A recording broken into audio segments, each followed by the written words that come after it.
먼저 14절 말씀을 보면 시온에 따라 노래할지어다. 이스라엘아 기쁘게 부를지어다. 예루살렘에 따라 전심으로 기뻐하며 즐거워할지어다 말합니다. 노래하라고 말하고 있어요. 기쁘게 부르라고, 노래를 기쁘게 부르라고 말하고 있어요. 그리고 마지막으로는 전심으로 기뻐하며 즐거워할지어다 말씀합니다. 여러분, 전심으로 기뻐해 보셨습니까? 정말 내가 쓸 수 있는 모든 힘을 다하여서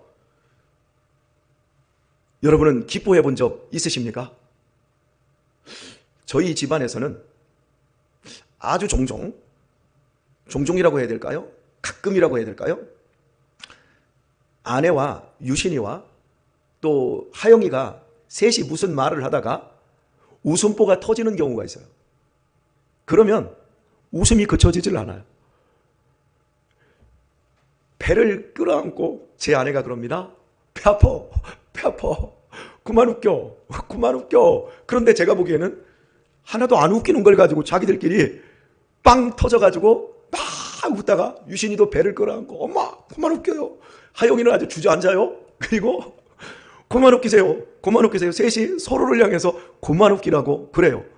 그러면 저는 그럽니다. 저것들이 미쳤나? 서로 하나도 안 웃겨요. 그런데 웃음보가 터져가지고 전심을 넘어서 내 의지를 넘어서 통제가 되지 않는 즐거움과 기쁨으로 깔깔깔깔댑니다. 그럼 제가 뭐라고 얘기하는 줄 아세요? 야, 들어가. 한 놈 들어가. 갈라놔야 웃음이 그쳐요. 희한합디다. 그렇게 웃긴 게 아닌데 의지를 넘는 그 기쁨. 그런데 하나님은 오늘 우리에게 무의식의 기쁨을 이야기하고 있는 것이 아니라 내가 힘을 쓰는 기쁨의 노래를 부르는 거예요. 우리 학생들이 제가 찬양을 주일에 여기에서 예배를 인도하면서 함께 찬송을 부르지 않습니까? 그러면 저를 보면서 목사님 찬양하실 때 콧구멍이 커져요. 애들이 그래요. 제 콧구멍이 커진답니다. 저도 그걸 인지를 합니다. 하지만 저는 찬양 부를 때 전심으로 하고 싶어요. 우리 유신이가 아버지는 왜 콧구멍이 커집니까? 그냥 콧구멍 놔두고 찬송하세요. 이렇게 우리 유신이가 저한테 한번 하길래 나는 최선을 다하고 싶어요. 나를 구원하신 하나님, 그 하나님이 우주를 창조하신 하나님이야. 나에게 영원한 생명을 주신 하나님이야. 그 하나님을 노래할 때 시편 150편에서 호흡이 있는 자들아 여호와를 찬양하라. 솟구치며 붙이며 온몸으로 찬양하라고 이러는데 나는 그러고 싶어서 찬양해. 너도 콧구멍 좀 날 좀 세워봐. 제가 이렇게 얘기합니다. 여러분, 전 찬양 드릴 때 우리 성도님들이 다리 딱 꼬고 앉아가지고 입만 딸짝딸짝 하고 있으면 죄송해요. 뒤통수를 한 대 때려주고 싶어요. 그래서 딱 그러고 있으면 지나가다가 째려봅니다. 여러분, 하나님의 구원에 대한 감격, 내가 받은 은혜, 이게 얼마나 대단하고 얼마나 큰 줄을 모르기 때문에 그러는 거예요. 시온에 따라 노래해라. 이스라엘아 기쁘게 부를지어다. 예루살렘 따라 전심으로 마음의 중심을 다 하나님 앞에 온 힘을 바쳐서 기뻐하며 즐거워할지어다. 이렇게 말해요. 그러면 왜요? 여호와가 너의 형벌을 체하였고 너의 원수를 쫓아내었으며 이스라엘 왕 여호와가 너희 중에 있으니 네가 다시는 화를 당할까 두려워하지 아니할 것이라. 여러분, 몇 가지로 나눌 수 있어요? 첫 번째, 네가 전심으로 기쁨으로 노래하고 찬양할 이유는 너의 형벌이 제하여졌다. 이게 첫 번째고, 두 번째, 너의 원수를 내가 쫓아내었기 때문이다. 세 번째는 왕인 내가 너희 중에, 너희 가운데 내가 함께하기 때문이다. 그리고 마지막 네 번째로는 네가 다시는 화를 당할까 두려워하지 아니할 것이다. 화를 당할 필요가 없어요. 화 당하지 않아요. 고난이 없다는 얘기가 아니에요. 우리는 고난이 우리를 더 아름답고 크게 만듭니다.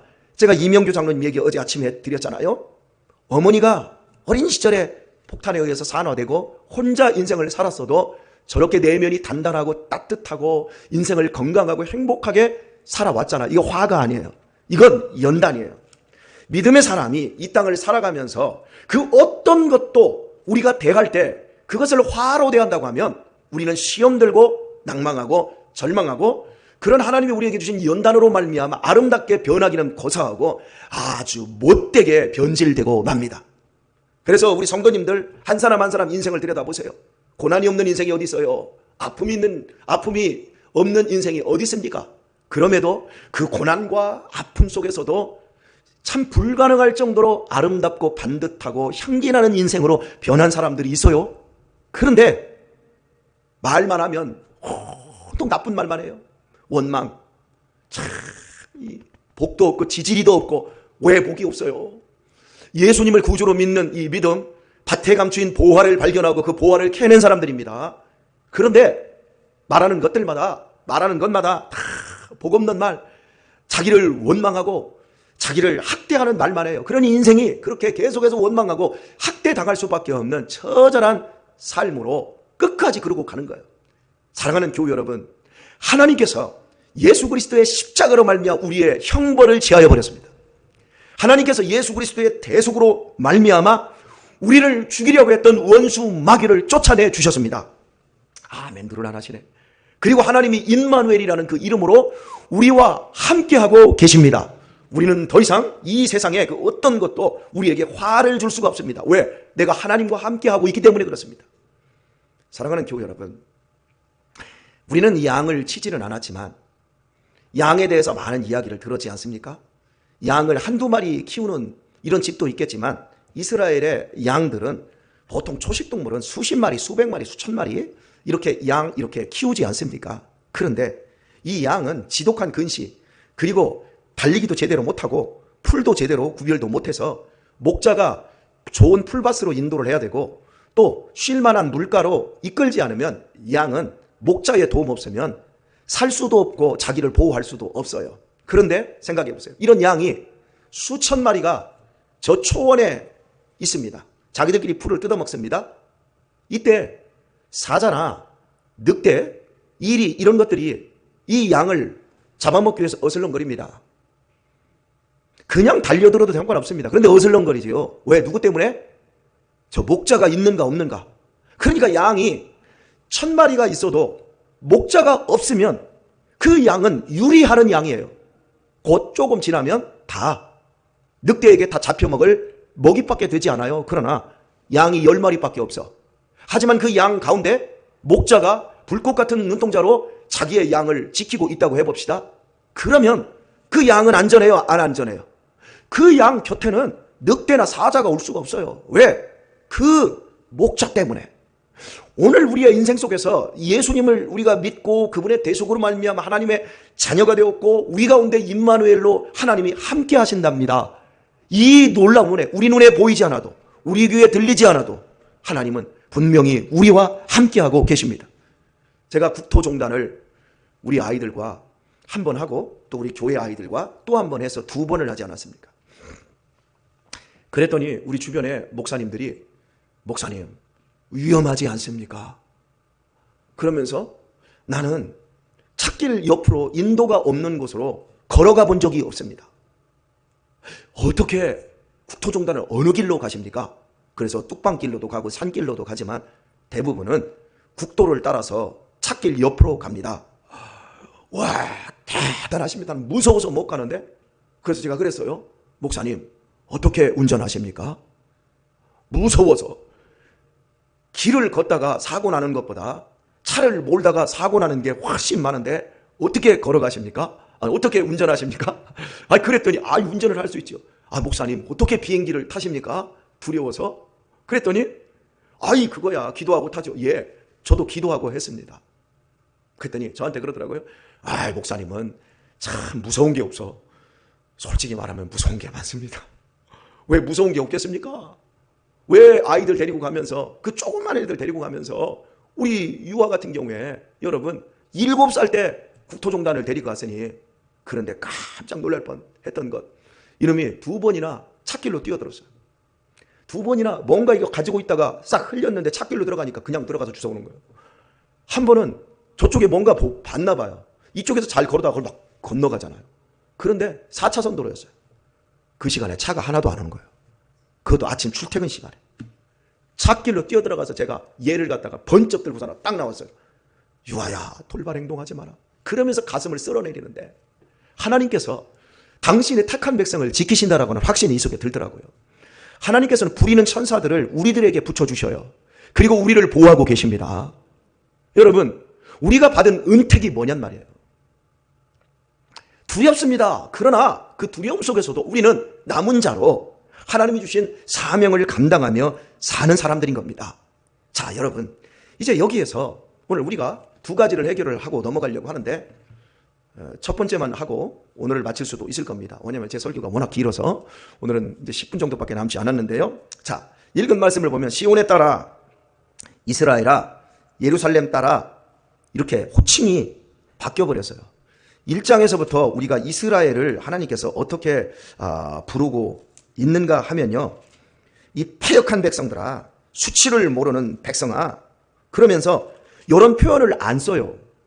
하지만 이 표현이 언제 나오냐면 시온의 딸, 이스라엘, 예루살렘 딸, 이런 표현들은 다윗이 이스라엘에 대한 하나님이 베푸신 은택을 노래할 때 하나님을 철저히 섬기고 하나님을 의지하고 사랑하던 그 다윗 왕 때 대부분 이때 시온의 딸, 뭐 이스라엘, 예루살렘의 딸, 이렇게 호칭을 부르고 있어요. 하지만 지금 이스라엘 백성들이 우상숭배와 부정부패로 하나님을 떠나버렸고 하나님의 기쁨이 되지 못하고 있을 때 이 수치를 모르는 백성아, 이 패역한 것들아, 이러면서 하나님이 스바냐서 이 앞부분까지 막 꾸짖기만 했어요.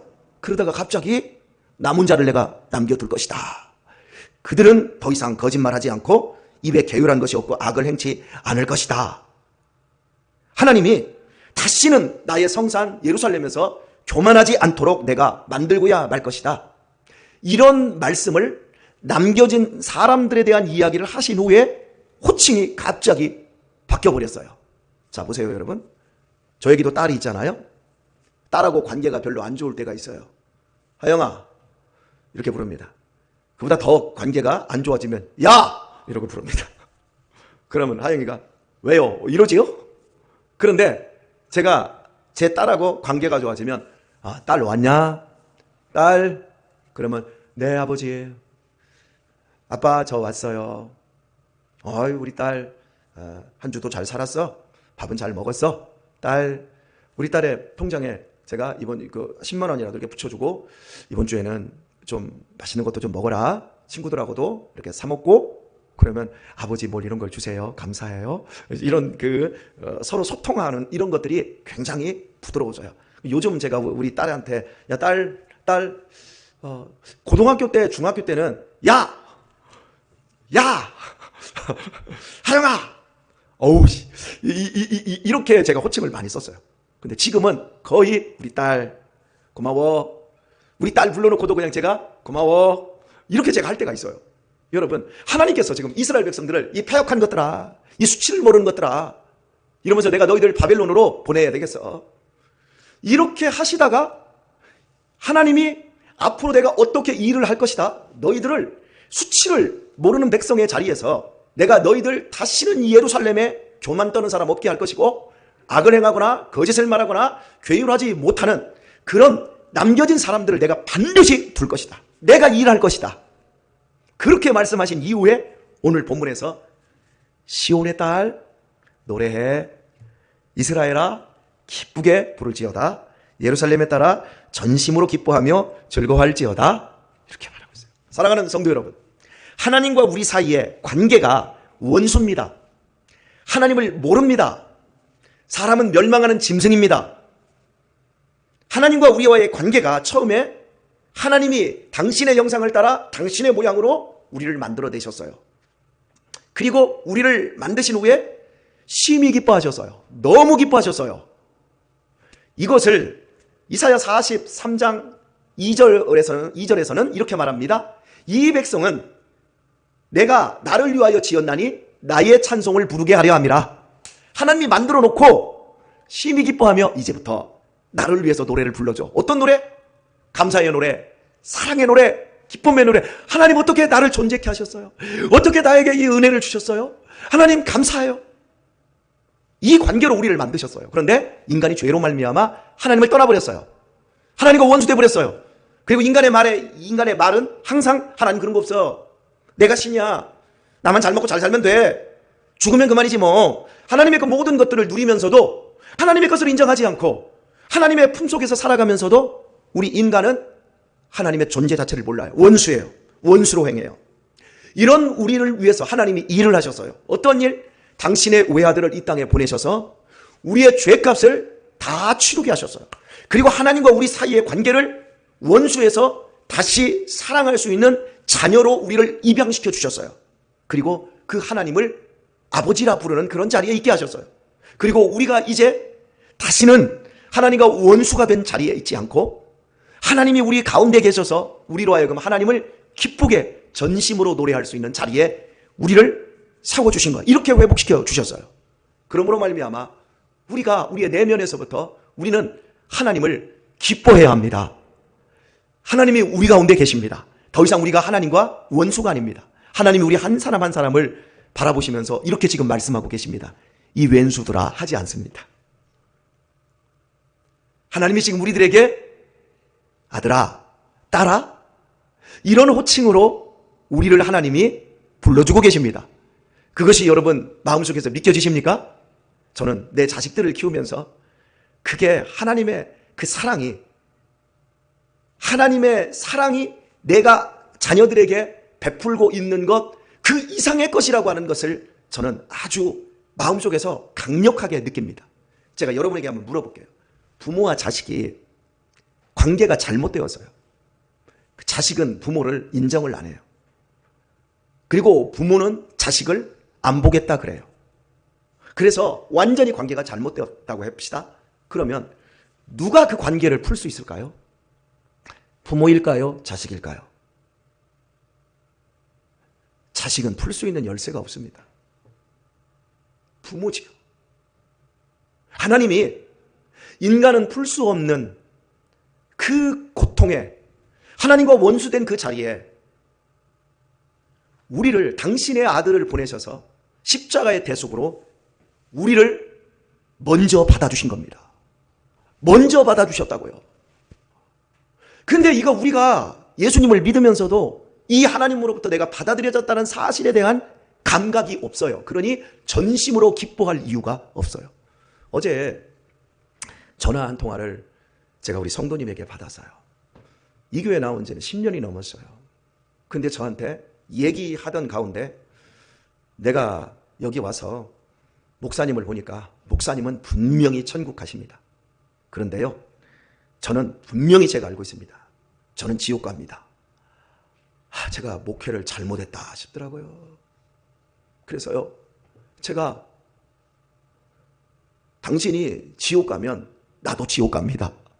그랬어요. 그랬더니 목사님은 절대로 천국 가신대. 근데 나는 절대로 지옥 간대. 그 많은 설교를 들었는데 그래서 대체 왜 나는 천국 가고 당신은 왜 지옥 가냐? 이렇게 물어봤더니 목사님은 사는 게 다르잖아요. 나는 사는 꼬라지를 내가 아는데 나는 지옥 가요. 그래서 제가 그랬어요. 날마다 자괴합니다. 난 지옥 갈 겁니다. 내 안에서 지옥 간다라고 날마다 내 안에 있는 내가 소리를 지르고 있습니다. 나 지옥 갈 것 같아요. 나 지옥 갑니다, 여러분. 그런데 내가 지옥에 갈 수 없는 이유는 내 의와 내 모든 걸 살펴봐도 천국 갈 만한 하나님의 자녀로 받아들여질 만한 아무것도 없어요. 하지만 하나님의 그 귀한 아들이 나를 대신하여 당신을 대신하여 십자가에 죽은 그 피로 말미암아 죄 씻음 받고 그것으로 말미암아 우리가 의롭게 되어 하나님의 자녀로 입양된 겁니다. 그리고 우리는 천국을 가는 겁니다. 내가 천국 가는 이상 당신도 천국 갑니다. 그렇게 얘기했더니 난 그게 잘 안 믿어져요. 이게 이렇게 힘든 거예요. 여러분 어때요? 여러분은 받아들여졌나요? 여러분은 믿겨지십니까? 이제부터 다리 꼬고 찬양하지 마세요. 이제부터 전심으로 찬양하세요. 붕어처럼 입만 딸딱딸딱 하지 마시고 저처럼 콧구멍이 벌렁벌렁하고 막 우리 아내, 우리 집의 식구들이 배가 끊어진다고 할 정도로 막 웃고 그런 것처럼 여러분 찬양할 때 제발 그렇게 하세요. 여러분, 제가 찬양할 때 제 얼굴을 가끔씩 제가 영상으로 내가 봅니다. 무슨 저승에서 출장 나온 사람처럼 인상 쓰면서 그 기쁨의 찬양을 내가 부르고 있는 것을 보니까 참 한심스럽디다. 그래서 웬만하면 얼굴을 피려고 하는데 이놈의 깊은 주름이 저희의 그 모든 것을 막아버리는 것 같아요. 사랑하는 교회 여러분, 우리 보통 사람들이 아니에요. 하나님이 우리를 받아준 사람들이라니까요. 여기 보통 즐기고 여기 보통 나쁜 사람들입니까? 우리 교회에서 제일 나쁜 사람 권혁철 목사, 그리고 우리 장로님들이 좀 덜 나쁜 사람들, 우리 권사님들, 우리 뭐 안수 집사님들 다 나쁜 사람들이에요. 여러분, 우리 뭐 다 좋아요. 여기서는 다 좋은 척하고 있지. 여러분 성질나고 화났을 때 여러분 어떻게 해요? 많이 집어 던지지요. 이제 그런 시간 지났지요.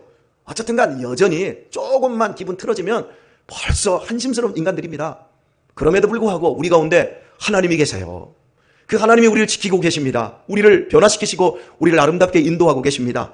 받아들여졌다는 사실, 이스라엘로, 아름다운 딸로 처녀처럼 받아들여졌다는 그 사실을 우리 기억하시고 오늘 하루를 살아가실 때 사랑하는 교회 여러분, 복되게 말하시고 아름답게 미소 지시고 생각마다 복받을 생각만 하실 수 있기를 예수님의 이름으로 축원합니다.